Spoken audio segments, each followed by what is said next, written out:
अगर दोस्तों के साथ घूमना पसंद है तो ये ब्लॉग आपके लिए ही है। मैंने दोस्तों को बोला चल रहे हो कहीं, वो बोले चलो, तो हम चल पड़े गोवर्धन। और यहाँ से हमने करी अपनी परिक्रमा शुरू।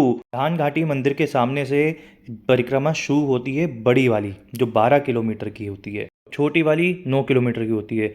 ये हम तीनों दोस्तों का पहला व्लॉग है और पहला ट्रिप है जो गोवर्धन बाबा की परिक्रमा का। इस व्लॉग में जितना कोशिश हो सकेगी आपको सारी इन्फॉर्मेशन देंगे दोस्तों, बने रहिए हमारे साथ। राधे राधे। बाकी सारा एक्सपीरियंस और अपना अनुभव आपके साथ शेयर करते रहेंगे। अगर रात को भी परिक्रमा करनी हो तो इतना अच्छी व्यवस्था कर रखी है योगी जी ने। ये देखो कितना अच्छा बनवा रखा है सारा। ये मिट्टी का है, वो सीमेंटेड है। आपको चलना हो तो आप इस पे चल सकते हैं। बंदरों से बस सावधान रहना। यहाँ पे बहुत अच्छा व्यवस्था कर रखी है दोस्तों। रात का टाइम है, कोई डर का बिल्कुल भी माहौल नहीं है। आप लोग बेफिक्र होके रात को परिक्रमा कर सकते हो। और गर्मियों में ख़ास तौर से समर टाइम्स में तो दोस्तों रात में ही मैं सजेस्ट करूँगा आप परिक्रमा करें, क्योंकि दिन में बहुत मुश्किल हो जाती है धूप के साथ। लेकिन उसमें ना एक बेनिफिट मिलता है हमें, जो अभी जो रास्ता बंद है अंदर पर्वत के साथ वाला, वो खुला होता है। टाइम पे अंदर वाला रास्ता इस्तेमाल किया जाता है और रात में आप ये बाहर वाला कर सकते हो, क्योंकि रात में अंधेरा होता है अंदर, तो आपको पता नहीं लगेगा आप कहाँ चल रहे हो कहाँ नहीं, या आगे कौन सा जानवर है।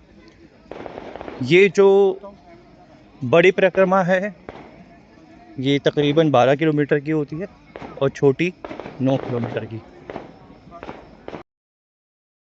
जय बजरंगबली। दोस्तों हम फिलहाल पहुंच गए हैं अपने पहले पड़ाव पे, जिसको कहते हैं पूछरी का लोटा। तो जहाँ पूछरी का लोटा पहुंचने का मतलब है आप पहुंच गए हो, 5.5-6 किलोमीटर आप चल चुके हो। कहीं भी लिखा आता है कि इतने किलोमीटर हो चुके हैं, बड़ी खुशी सी होती है दिल को कि इतना हम चल लिए। अच्छा एक चीज़ और जब बताता हूँ, एक छोटा टॉवल जो नैपकिन भी बोलते हैं हम, और या गमछा जिसको जो कंफर्टेबल हो, और साथ में एक छोटी पानी की बोतल वो ज़रूर साथ में रखना अपने। और हाँ, बड़ी बोतल मत लेना 2 लीटर वाली, क्योंकि उसको लेके चलना भारी लगेगा और इतना पानी पिया भी नहीं जाता दोस्तों। तो ये छोटी इन्फॉर्मेशन आपके बहुत काम की है। थोड़ी देर में अगले पड़ाव पे पहुंचने वाले हैं, देखते हैं कितने किलोमीटर। 11:30 बजे शुरू करी थी हमने, 2.5 घंटे में हमारा 10 किलोमीटर कवर हो गया।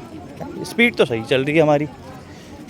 तो दोस्तों थोड़ा सा तो मेहनत करनी पड़ती है, मान के चलो 3.5 घंटे की एवरेज लग जाती है आराम से 12 किलोमीटर वाली में। बच्चों के साथ होते हो तो हम तो छड़े हैं, चलते जा रहे हैं। राधे राधे। बात वही है, ये देखो राजश्री पान मसाला। कोई बात है, देखो पुण्य के लिए आ रहे हैं लेकिन पाप भी हो जाएगा। लोग सिविक सेंस, वही वाली बात आ गई ना घुमा के। पढ़े लिखे हैं, सिविक सेंस नहीं है कि ये नहीं कि कहीं भी डस्टबिन दिखे वहीं पर ही फेंकें, जहाँ मन कर रहा है वहीं फेंक देते हैं। फिर कहते हैं हमें भगवान में आस्था है।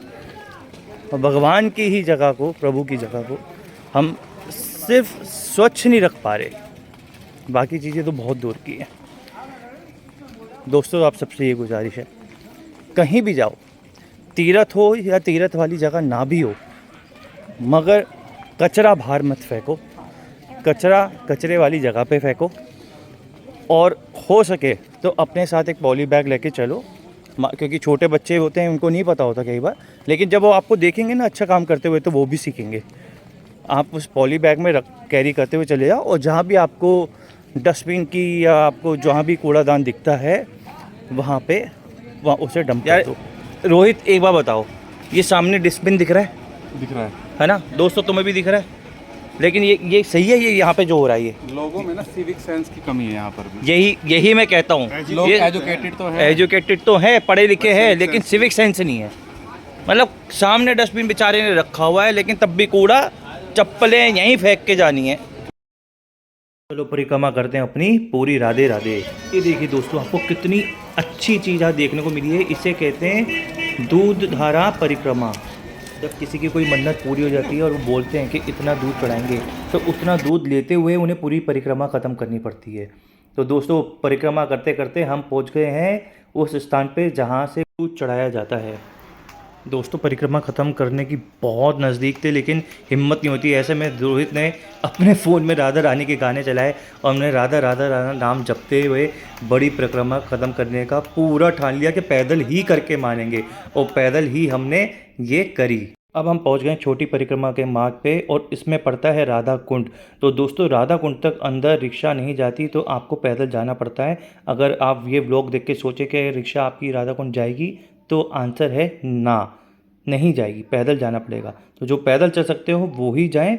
और इस कुंड पे आप आरती कर सकते हैं, फूल चढ़ा सकते हैं, जो चीज़ यहाँ के लिए ठीक लगे आपको वो कर सकते हैं, जो पानी को ख़राब ना करे। जैसे कि प्लास्टिक की प्लीज़ कोई चीज़ मत चढ़ाइए, कपड़ा मत चढ़ाइए, वो ख़राब करेंगे।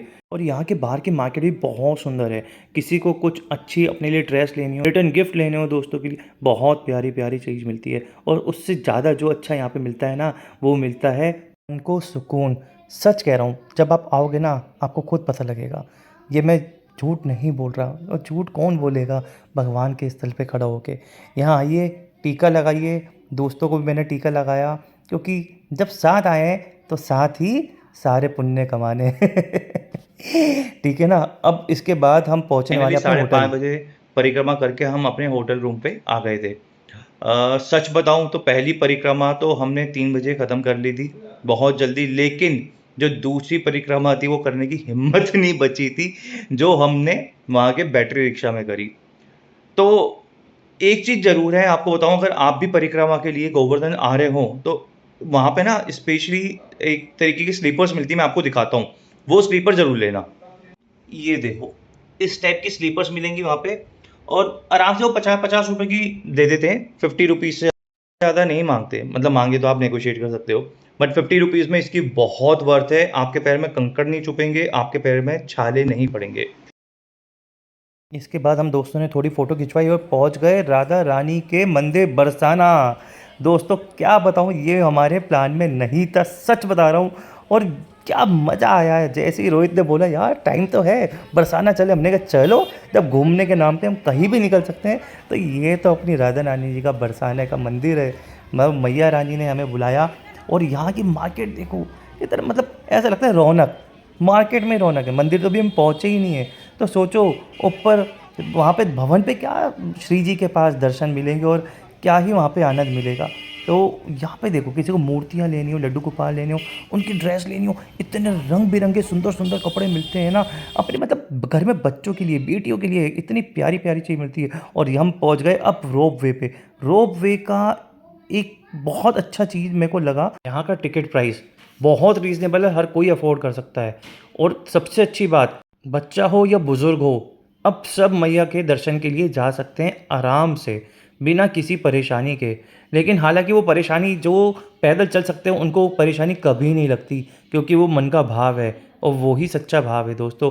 बस आप भाव से अच्छे जाइए, ये नहीं देखते वो कि आप कैसे आ रहे हो, स्कूटर से आ रहे हो, पैदल आ रहे हो, या रोप वे से आ रहे हो। आपका भाव सच्चा होना चाहिए। बिना भाव के आप किसी भी तरह चले जाओ, पैदल चले जाओ या आप दंडवत प्रणाम करते हुए जाओ, कोई फ़ायदा नहीं है। क्योंकि जब भाव ही मन में सच्चा नहीं है, तो सच्ची आपको पूजा अर्चना क्या ही लगेगी। रोपवे में बैठने के बाद जो नज़ारा देखा ना दोस्तों, मज़ा आ गया। उससे अच्छी बात, सिर्फ 1 मिनट के अंदर हम ऊपर दरबार में पहुंच गए, और ये लो अब आप दर्शन करो। दोस्तों भवन में तो आप देख ही सकते हो, बहुत बहुत धक्का मुक्की थी। तो अगर आपको बच्चों के साथ, बुज़ुर्गों के साथ आना है, तो मैं यही कहूँगा शनिवार इतवार को मत आओ। सैटरडे संडे वीकेंड को छोड़ के बीच में किसी भी दिन आ जाओ। दोस्तों प्लीज़ ध्यान रखना यहाँ के, क्योंकि बहुत धक्का मुक्की होती है, श्रद्धालुओं की बहुत भीड़ होती है। और ये देखो, आपको सामने माता रानी के और प्रभु के दर्शन हो रहे हैं, और साक्षात आरती के टाइम पे हम पहुँचे हैं। आरती आप देख पा रहे हो, कितने सौभाग्यवान हो आप भी लोग। राधे राधे बोलते रहो दोस्तों इस वीडियो को देख के, और लिख भी देना कमेंट में। और उसी के साथ हम वापस आ गए 1 मिनट के अंदर नीचे अपने घर जाने के लिए, वापस दिल्ली। और दोस्तों ये अनुभव और ये मेरा पहला व्लॉग जो आप लोगों के लिए मैंने बनाया, प्लीज़ मुझे कमेंट करके बताना कैसा लगा, या इसमें और आपको क्या एक्सपीरियंस में और शो कर सकता था, क्या नहीं कर पाया। तो जब तक आप लोग नहीं बताओगे मुझे कैसे पता लगेगा। राधे राधे। इसी के साथ मैं श्री जी से अनुरोध करूँगा, हमें अपने दर्शन के लिए बुलाते रहना, और मेरे व्यूअर्स को भी साथ साथ बुलाते रहना।